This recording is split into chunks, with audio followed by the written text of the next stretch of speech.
કેમ છો વિદ્યાર્થી મિત્રો? મજામાં? આપ સૌ બધાને જય શ્રી કૃષ્ણ. અને વિષય છે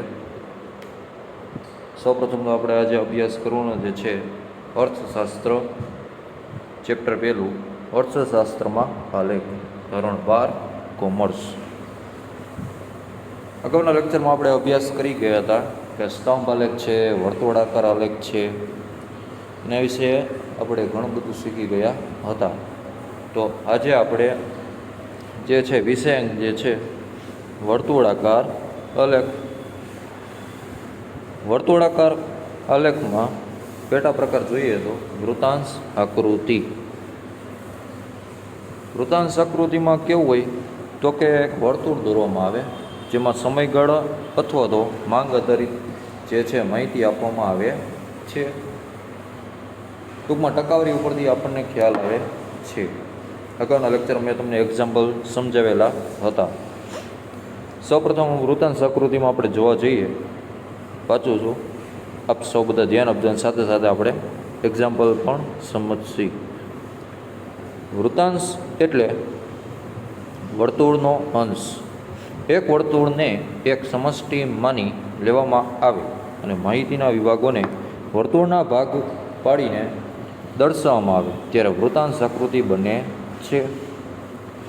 વૃત્તાંશ આકૃતિ હોય, વૃત્તાંશ આકૃતિ એટલે શું તો કે વર્તુળ દોરવામાં આવે. સમષ્ટિ એટલે માહિતી બનાવવામાં આવે જે આંકડાશાસ્ત્રમાં આવે છે. એક સમષ્ટિ એટલે શું તો કે આંકડાકીય માહિતી આપેલી હોય, જે ટકાવારી હોય એને એક સમષ્ટિ કહે છે.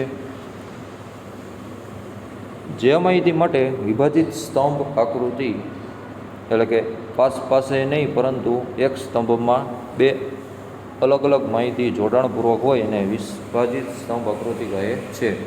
ટૂંકમાં પ્રમાણિત મૂલ્ય જે છે એ બે ભાગોનું વિભાજન થાય છે. તેવી જ રીતે માહિતી માટે વૃત્તાંશ આકૃતિ દોરવામાં આવે છે.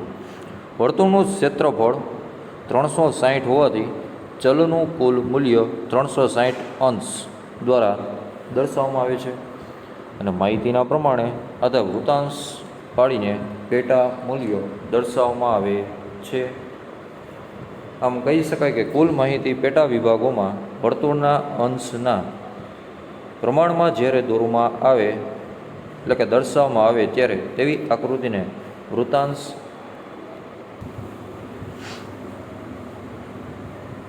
દર્શાવવામાં આવે જ્યારે તેવી આકૃતિ વૃત્તાંશ આકૃતિ કહે છે. હવે વૃત્તાંશ આકૃતિમાં કેવું બેટા તો કંઈક વર્તુળ લેવામાં આવે. વર્તુળમાં માહિતીના અલગ અલગ વિભાગો કરવામાં આવે. વિભાગો એટલે શું તો કે વિભાજિત કરવામાં આવે. એ વિભાજિત માહિતીનું મૂલ્ય કેટલું હોય તો કે 360 અંશ એટલે કે 360 રોટેડ આવે. એટલે કે અલગ અલગ માહિતી જે છે વર્તુળાકારમાં પેટા મૂલ્ય દર્શાવવામાં આવે છે. પેટા મૂલ્ય એટલે શું તો કે સમયગાળો હોય અથવા તો વિવિધ માહિતી આપવામાં આવેલી હોય છે. ઉદાહરણ તમને એક સરસ મજાનું કે જુદી જુદી વસ્તુઓ પાછળ એક વિદ્યાર્થી દ્વારા વપરાતા ખિસ્સા ખર્ચની ટકાવારી જણાવો. હવે અહીંયા તમને શું કીધું તો કે જુદી જુદી અલગ અલગ તમને વસ્તુઓ આપવામાં આવેલી છે, જે હું તમને હવે કોષ્ટક અને આકૃતિ દ્વારા સમજાવીશ. હવે વૃત્તાંશ આકૃતિમાં કેવું હોય તો કે પેટા મૂલ્ય આપેલા હોય, બરાબર. જુદી જુદી વસ્તુઓ તમને આપવામાં આવે છે, પણ પેટા મૂલ્ય એટલે શું તો કે તમારે 360 સાથે ભાગવાના રહેશે. ઓકે.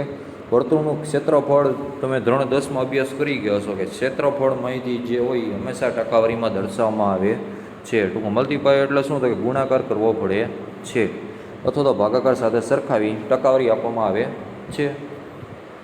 હવે જો એક સરસ મજાનું સૂત્ર આપેલું છે કે વૃત્તાંશ શોધવાની રીત. વૃત્તાંશ એટલે શું તો કે તમારે ટકાવારી શોધવાની છે તો કે પેટા મૂલ્ય છેદમાં કુલ મૂલ્ય ગુણ્યા 360.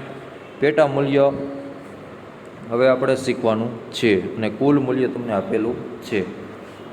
હવે ઉદાહરણમાં તમને કીધું છે કે જુદી જુદી વસ્તુઓ પાછળ એક વિદ્યાર્થીઓ દ્વારા વપરાતા ખિસ્સા ખર્ચની ટકાવારી જણાવો.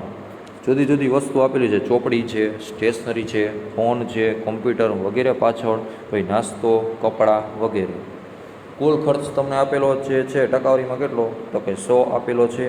વૃતાંશની ગણતરી તમને આપેલી છે, પણ સૌપ્રથમ આપણે જાણી લઈએ કે ટોટલ વસ્તુ કેટલી આપેલી છે. તો કે 1 2 3 4 5 પાંચેક જેવી વસ્તુઓ આપેલી છે. ટકાવારી કેટલી? 20 5 30 30 અને 15. હવે વર્તુળનું માપ જે છે એ 360 અંશ એટલે કે 360 એટલે કે કુલ ક્ષેત્રફળ તમને આપી દીધું છે. સૂત્ર તમારી સામે જ છે કે ટકાવારી દીઠ એક વિદ્યાર્થી પાછળ જે ખિસ્સા ખર્ચે કેટલો વપરાશ કરે છે. હવે તમારે પેટા મૂલ્ય કેટલા આપ્યા છે? ટોટલ 5 મૂલ્ય આપ્યા છે. 20 5 30 30 અને 15 પેટા મૂલ્ય આપેલા છે. હવે વૃતાંશની તમારે ગણતરી કઈ રીતે કરવાની? તો કે ઉપર મુજબ સૂત્ર આપેલું છે તે પ્રમાણે કરવાની રહેશે. વૃતાંશમાં પેટા મૂલ્ય બરાબર કેટલું લેવાનું? સૌપ્રથમ આપણે ચોપડીનું મૂલ્ય શોધવું હોય તો કઈ રીતે આવશે બેટા? તો કે 20 પેટા મૂલ્ય તરીકે આપણે 20 લેવાનું ગુણ્યા 360 ભાગ્યા કુલ મૂલ્ય. કુલ મૂલ્ય તમને જે છે એ કોષ્ટકમાં દર્શાવવામાં આવેલું છે. કુલ મૂલ્ય જે છે ટકાવારી હંમેશા ક્યારે મપાય? તો કે 100 માપવામાં આવે છે. તો 20 ગુણ્યા 360 ભાગ્યા 100 એટલે કે 72 અંશ જે છે એટલે કે 72% જે છે ચોપડી પાછળ ખર્ચ થાય છે. સ્ટેશનરીમાં એવી રીતે બધામાં તમારે શું કરવાની? ગણતરી કરવાની રહેશે. સ્ટેશનરીમાં 18 અંશ એટલે કે 18%નો ઉપયોગ થાય છે. ફોન કોમ્પ્યુટર પાછળ 108 રૂપિયા એટલે કે ટકાવારીમાં. નાસ્તો 108. કપડાં એટલે કે 54% એટલે કે આજે વાર્ષિક ખર્ચ જે છે એ તમને ટકાવારીમાં દર્શાવવામાં આવેલો છે. હવે તમારે સૌપ્રથમ શું કરવાનું? તો કે એક કોણ માપક હોય, કોણ માપકમાં 180 અંશનો કાટખૂણો આપેલો હોઈ શકે છે. તો કાટખૂણાનો માપ વડે તમારે શું કરવું? સૌપ્રથમ તો વર્તુળ દોરવાનું રહેશે જે આકૃતિમાં આપેલું છે. સૌપ્રથમ તમારે શું કરવાનું? વૃતાંશ આકૃતિની ટકાવારી જે છે વૃતાંશ આકૃતિ ગણતરી કરી લેવાની અને ટોટલ કરી નાખવાનું રહેશે. હવે આકૃતિ તમારે સૌપ્રથમ તો વર્તુળ દોરવાનું. વર્તુળમાં અલગ અલગ સ્કેલના માપ વડે કાટખૂણાની મદદથી જે છે ટકાવારી ગોઠવવાની રહેશે. 0 અંશથી લઈને 180 અંશથી તમારે શું કરવાનું? તો કે કોણ માપકમાં 180 અંશ આપેલું છે, પરંતુ 180 અંશથી વધારીને કેટલા કરવાના? તો કે 360 અંશ દોરવાના રહેશે. હવે 72 અંશનું માપ આપેલું છે. હવે તમને અહીંયા એવું કીધું છે કે 20% 30% 30% અને 15%. તો કાટખૂણાના માપની મદદથી તમારે સૌપ્રથમ શું કરવાનું? તો કે સૌથી પહેલાં ચોપડીનું માપ છે. જો બધામાં અલગ અલગ ડિઝાઇન દોરેલી છે. તો સ્કેલના માપ વડે એટલે કે કાટખૂણાની મદદથી તમારે અંશ વડે યોગ્ય નિશાની દોરવાની રહેશે, જેનાથી તમને ખ્યાલ આવી જશે કે નાસ્તામાં આટલો ખર્ચે. સૌથી વધારે તમને આ લેખ વૃતાંશ આકૃતિમાં શું જોવા મળે છે? તો કે સૌથી વધારે ખર્ચ જે છે એ ચોપડી પાછળ કરવામાં આવે છે. ત્યારબાદ નાસ્તામાં સૌથી ઓછો નાસ્તો છે, ફોન છે, કોમ્પ્યુટર છે, એમાં સૌથી વધારે ખર્ચ કરવામાં આવે છે. ત્રીજા અને ચોથા નંબરે વાત કરીએ તો ચોપડી અને કપડાં પાછળ ખર્ચ કરવામાં આવે છે. સૌથી ઓછો ખર્ચ ક્યાં છે? તો કે સ્ટેશનરીમાં કરવામાં આવે છે. અલગ અલગ નિશાનીઓ વડે તમે આકૃતિમાં શેડ આપી શકો છો અને ચિત્ર પણ દોરી શકો છો. તો વૃતાંશ આકૃતિ જે છે આ રીતે બને છે. ઓકે, ટૂંકમાં તમારે કાટખૂણાની મદદથી એક વર્તુળ દોરવાનું. વર્તુળમાં 360 અંશ લખવાના રહેશે. અંશમાં તમારે 72 18 એ જેટલા માપ આપેલા છે એ કાટખૂણાની મદદથી ગોઠવવાના રહેશે. બરાબર. પછી માપ ગોઠવ્યા પછી ટકાવારી જે છે 20 5 30 30 અને 15 એ ડાયરેક્ટ ગોઠવવાની રહેશે. તો વિદ્યાર્થી મિત્રો આ રીતે વૃતાંશ આકૃતિ શોધવાની રહેશે. હવે વૃતાંશ આકૃતિ દોરતી વખતે ધ્યાનમાં રાખવાની બાબતો. તો પહેલો પોઈન્ટ તમને કીધો છે કે વર્તુળ એ 360 અંશ વૃતાંશ હોય છે. વૃતાંશ એટલે કે કુલ ક્ષેત્રફળ જે 360 મુજબ ધ્યાનમાં લેવામાં આવે છે. બીજો પોઈન્ટ કીધો, માહિતીના દરેક પેટા મૂલ્યના આધારે વૃતાંશ શોધવામાં આવે છે. દરેક પેટા વિભાગના વૃતાંશનો સરવાળો 360 થવા જોઈએ. 180 અંશ ચાલે નહીં. હંમેશા સરવાળો કેટલો હોય કુલ ક્ષેત્રફળનો? તો કે 360 અંશ થાય છે. ત્રીજો પોઈન્ટ કીધો, જ્યારે કોઈ પણ બે સમયગાળા કે પ્રદેશ વચ્ચે સરખામણી માટે બે વૃતાંશ આકૃતિ બાજુમાં દોરાય તો કુલ મૂલ્યના આધારે જે તે વર્તુળ દોરવામાં આવે છે. નાના આંકડાવાળી માહિતી માટે નાનું વર્તુળ અને મોટા આંકડાવાળી માહિતી માટે મોટું વર્તુળ દોરવામાં આવે છે. ટૂંકમાં આકૃતિમાં તમને શું આપ્યું હોય, કાં તો સમયગાળો અથવા તો પ્રદેશ જો આપેલા હોય તો વૃત્તાંશ આકૃતિમાં કેવું હોય તો કે બે વૃત્તાંશ આકૃતિ દોરી. જો નાની આંકડાકીય માહિતી આપેલી હોય તો નાનું વર્તુળ દોરવું જોઈએ, અને જો મોટી માહિતી આપેલી હોય તો મોટી આંકડાકીય માહિતીને આધારિત મોટું વર્તુળ દોરવામાં આવે છે. તો આ આલેખમાં મુખ્યત્વે જે છે ધ્યાનમાં રાખવાની બાબતો છે. તો વિદ્યાર્થી મિત્રો, તમને વૃત્તાંશ આકૃતિ જે છે એ સમજાઈ ગઈ હશે. ઓકે. ઇન્ટરનેટ અને ત્યાર પછીનો પ્રશ્ન છે કે ઇન્ટરનેટ અને ટેકનોલોજીનો ઉપયોગ. બરાબર, કઈ બાબતોમાં તમને ઇન્ટરનેટ અને ટેકનોલોજીનો ઉપયોગ જોવા મળે છે? તો સૌપ્રથમ ઇન્ટરનેટ અને ટેકનોલોજી, આ એકદમ ખૂબ જ સહેલો પ્રશ્ન છે કે ઇન્ટરનેટ એ ડિજિટલ ટેકનોલોજીનું એક સ્વરૂપ છે જે આપણે સૌપ્રથમ ઇન્ટરનેટનો ઉપયોગ અવારનવાર કરીએ છીએ. સૌપ્રથમ આપણે ધોરણ 11માં તમે અભ્યાસ કરી ગયા છો કે માહિતી પ્રેષણનું એક ચેપ્ટર આવતું, જે ઇન્ટરનેટ એટલે શું, તો કે ઇન્ટરનેટનો મુખ્યત્વે આમ અર્થ જોવા મળે તો વિશ્વનું એક આંતરિક જાળવું છે. વિશ્વનું એક આંતરિક જાળવું એટલે શું, તો કે વિશ્વ લેવલની તમામ પ્રકારની માહિતી જે સેટેલાઇટની મદદથી તમે આપના કોમ્પ્યુટર અથવા તો સ્માર્ટફોનમાં જોઈ શકો છો, જે વેબ બ્રાઉઝર તરીકે ઓળખવામાં આવે છે. હવે તમને એક હેતુ આપ્યો છે ને કઈ રીતે ઇન્ટરનેટ મદદરૂપ થાય છે. અર્થશાસ્ત્રમાં અથવા તો વાણિજ્યક ક્ષેત્રોમાં કઈ રીતે ઇન્ટરનેટનો ઉપયોગ થાય, જે તેમની બાબતો આપેલી છે. સૌપ્રથમ પહેલો મુદ્દો કીધો કે ટ્યુટોરિયલનો હેતુ શું, તો કે કેટલીક વેબસાઇટ ઉપર આપણા વિષય, પાવર પોઈન્ટ પ્રેઝન્ટેશન છે, વાંચવાલાયક સામગ્રી છે વગેરે ઓપન એક્સેસ લિંક મૂકવામાં આવે છે, અથવા તો મટીરિયલ આપણે વાંચી શકીએ છીએ, જેને ટ્યુટોરિયલ તરીકે સિદ્ધ કરવામાં આવે છે. તો વિદ્યાર્થી મિત્રો, અર્થશાસ્ત્રમાં અત્યારે તમે જે કાંઈ અભ્યાસ કરો છો, જે ટ્યુટોરિયલ એટલે કે માઇક્રોસોફ્ટ પાવર પોઈન્ટ પ્રેઝન્ટેશન, એટલે કે અત્યારે તમે જે ડિજિટલ યુગમાં અર્થશાસ્ત્રનો જે લેક્ચર ભણી રહ્યા છો, જે માઇક્રોસોફ્ટ પાવર ઓફ પ્રેઝન્ટેશન, એટલે કે આ રીતે આપણે જોઈ શકીએ છીએ, જેનો ટ્યુટોરિયલ તરીકે ઉપયોગી થાય છે. ટ્યુટોરિયલ એટલે શું, તો કે ઇન્ટરનેટના માધ્યમથી આપણે ઘણા બધા મટીરિયલ જે છે ઓનલાઈન પીડીએફના સ્વરૂપમાં વાંચી શકીએ છીએ. બીજો પોઈન્ટ કીધો ત્વરિત શિક્ષણ કે જાણકારી. હવે આમાં આ પોઈન્ટમાં શું હોય તો કેટલીક સંસ્થાઓના નિષ્ણાતોના ભાષણો, યુટ્યુબના ભાષણો, ઓપન એક્સેસ લિંક વગેરે મૂકીએ છે.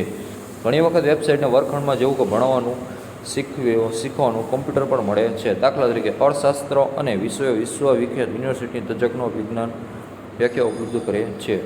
હવે અત્યારે ઇકોનોમિક્સનો લેક્ચર ચાલી રહ્યો છે, તો તમે ડિજિટલાઇઝેશનમાં ઓનલાઈન અભ્યાસ કરી શકો છો.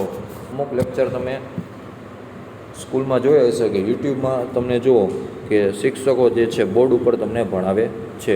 ટૂંકમાં વિષયને લગતું જ્ઞાન જે છે તમને ઇન્ટરનેટના માધ્યમથી મળે છે. ઓકે. ત્રીજો પોઈન્ટ કીધો વાંચવાલાયક સામગ્રી. વાંચવાલાયક સામગ્રી એટલે શું, તો કે ઈ બુક અને અથવા તો ઈ જર્નલ હોય. હવે અસંખ્ય પુસ્તકો જે છે એ તમને પીડીએફના સ્વરૂપમાં જોવા મળે છે. માની લો કે તમારી પાસે ટેક્સ્ટ બુક નથી, ધોરણ 12માં અભ્યાસ કરો છો, તો તમે સૌપ્રથમ તો એપ્લિકેશનની મદદથી ટેક્સ્ટ બુક જે પીડીએફના સ્વરૂપમાં ડાઉનલોડ કરી શકો છો અને વાંચી શકો છો. ઓકે. ટૂંકમાં પીડીએફના સ્વરૂપમાં તમે વાંચો તો અમુક જે છે ગૂગલમાં જે છે વાંચવાલાયક પુસ્તક હોય તો એના પૈસા ભરવા પડે છે, અને અમુક જે ફ્રી ઓફ વાંચી શકો છો. ટૂંકમાં વાંચવાલાયક સામગ્રી જે છે એ ફોનની મદદથી તમે વાંચી શકો છો. તો ઇન્ટરનેટના 3 રીતે પણ ઉપયોગ થઈ શકે છે. બીજી રીતે જોવા જઈએ તો વિવિધ માહિતી કીધી. વિવિધ માહિતી મેળવવા માટે શું હોય તો કે અર્થશાસ્ત્રની ડિગ્રી કોલેજો, યુનિવર્સિટીઓ માહિતી મેળવી શકાય છે. હવે આમાં કેવું હોય તો કે વિવિધ માહિતી મેળવવા માટે શું કરે તો કે પીએચડી કરતા હોય અમુક જે સ્ટુડન્ટ હોય કે સંશોધન હોય, નિષ્ણાત હોય, તજજ્ઞ હોય, તો ઇન્ટરનેટમાં ઘણી બધી માહિતી શોધીને જે શું કરશે તો કે ભણવામાં ઉપયોગી લઈ શકે છે. પાંચમો મુદ્દો કીધો અન્ય માહિતી મેળવવા માટે સર્ચ કરીને રેફરન્સ બુક કીધી. રેફરન્સ બુક એટલે શું તો કે તજજ્ઞોને, નિષ્ણાતોને જરૂર પડે છે. જે ડૉક્ટરની ડિગ્રી લઈને બેઠા હોય એવા વ્યક્તિઓને શું કરવું તો કે રોજબરોજ એ વિશ્વ લેવલની માહિતી જે સર્ચ કરે છે તેને આધીન માહિતી મેળવે છે. તેને ગુજરાતીમાં પ્રોપર વ્યાખ્યામાં શું કહે તો કે કોટ્સ એટલે કે ટાંચણ વગેરે પણ મેળવી શકાય છે. ટાંચણ અથવા તો ક્વોટ્સ એટલે શું? તો કે અમુક વ્યાખ્યાતો જે નિષ્ણાત હોય અર્થશાસ્ત્રીઓ એ શું કરે છે બેટા? તો કે શોધખોળ કરે છે, સંશોધન કરે છે, ત્યારબાદ શું કરે છે? એક વ્યાખ્યાના સ્વરૂપમાં આપણને માહિતી આપે છે. છઠ્ઠો મુદ્દો કીધો. છઠ્ઠો મુદ્દો જે છે કે અર્થશાસ્ત્રમાં અનેક પ્રકારની માહિતીનો ઉપયોગ થાય છે, કે રાજ્યના બજેટ, બેન્કિંગ હોય, માહિતી હોય, ખેત ઉત્પાદન હોય, પછી કદ હોય, ગરીબીનું પ્રમાણ હોય, રોજગારીનું પ્રમાણ હોય, વિશ્વસનીય આકૃતિ માહિતી હોય, પછી બેન્કિંગ ધરાવવા આરબીઆઈની website, reserve bank of India છે, પછી આયાત વિકાસ હોય વગેરે અન્ય પ્રકારની સંસ્થાઓ જેવી કે CSO, NSO, WHO, UNO, CMAI, ILO, IMF, વિશ્વની વેબસાઇટ વગેરે જેવી વેબસાઇટો ઉપયોગ કરવામાં આવે છે. વિશ્વસનીય વગેરે જેવી સ્ત્રોતોમાં માહિતીના નિષ્ણાતો મદદ કરી શકે છે. હવે તમે આમાં CSO, NSO, world health organisation છે, યુનાઇટેડ નેશન ઓર્ગેનાઇઝેશન છે, CMAI, ILO, IMF, Indian medical foundation વગેરે જેવી કંપનીઓ જે છે બેટા, એમાં કેવું હોય તો કે ઇન્ટરનેટમાં વિશ્વ લેવલે કાર્ય સંસ્થા કરે છે. જે વર્લ્ડ હેલ્થ ઓર્ગેનાઇઝેશન એટલે શું? તો કે મોટા પાયે કાર્ય કરે છે. પછી CSO કંપની જે છે એ કેવી છે બેટા? તો કે સેન્ટ્રલ સ્ટેટિસ્ટિકલ ઓર્ગેનાઇઝેશન. CSOનું મુખ્યત્વે કામ શું? તો કે દેશમાં બેન્કિંગ સેક્ટરમાં શેરબજારના કેટલા ભાવ વધ્યા છે, કેટલો ઘટાડો છે, આ તમામ પ્રકારની આંકડાકીય માહિતી દર્શાવે છે. ટૂંકમાં આંકડાશાસ્ત્રમાં કેવું હોય તો કે માની લો કે કોઈ પણ વસ્તી ગણતરી છે, તો ભારતમાં 10 વર્ષના સમયગાળામાં કેટલો વસ્તી વધારો થયો, કેટલો ઘટાડો થયો, અથવા તો તમે એમ જોવા દો કે શેરબજારમાં કેટલો વધારો ઘટાડો થયો, પછી દવાના ભાવ કેટલા ચાલી રહ્યા છે, સોનાના ભાવ કેટલા, તો તમામ પ્રકારની માહિતી, આંકડાકીય માહિતી જે છે એ તમે ઇન્ટરનેટના માધ્યમથી જોઈ શકો છો. તો વિદ્યાર્થી મિત્રો, આજે આપણે આટલું રાખીએ. અસ્તુ. જય શ્રી કૃષ્ણ.